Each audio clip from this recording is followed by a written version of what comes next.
رئیس مجلس ملی تاجیکستان خواهان تحقیق لطوکوب یک زن جوان در شهر دوشنبه شده است. رستم امامعلی 30 اکتبر به دادستان کل و وزارت کارهای داخلی دستور داده است که حادثه را از نو و همه جانبه تحقیق کنند. واکنش شهردار دوشنبه و همزمان رئیس مجلس ملی در حال صدا داد که گروهی از فعالان شبکه‌های اجتماعی به او برای رسیدگی به قضیه لطوکوب بیرحمانه مدینه و به جوابگری کشیدن شخص گناهکار مراجعت کردند.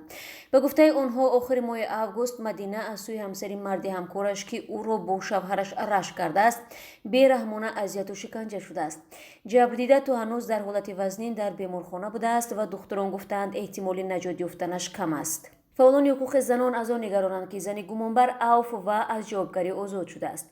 گفته می شود با وجود آگاهی مقامات و شکایت های والدان جبردیده تا هنوز ضد شخص گمانبر پرونده باز نشده بود.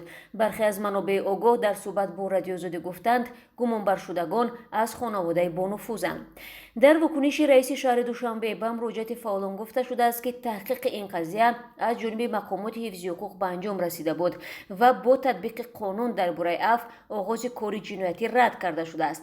حادثه لطوکوب بیرحمانه زن جوان در جامعه تاجیکستان صدای زیاد به پا کرده موضوع محاکمه و مجازات خودسرانه را داغ نموده است.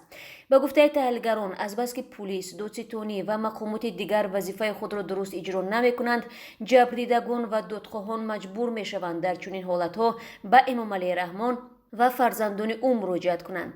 در برخی از موردها این نتیجه می‌دهد، اما در اکثر حالتها به نتیجه جدی و همچون تبلیغ این منصبداران به پایان می‌رسد.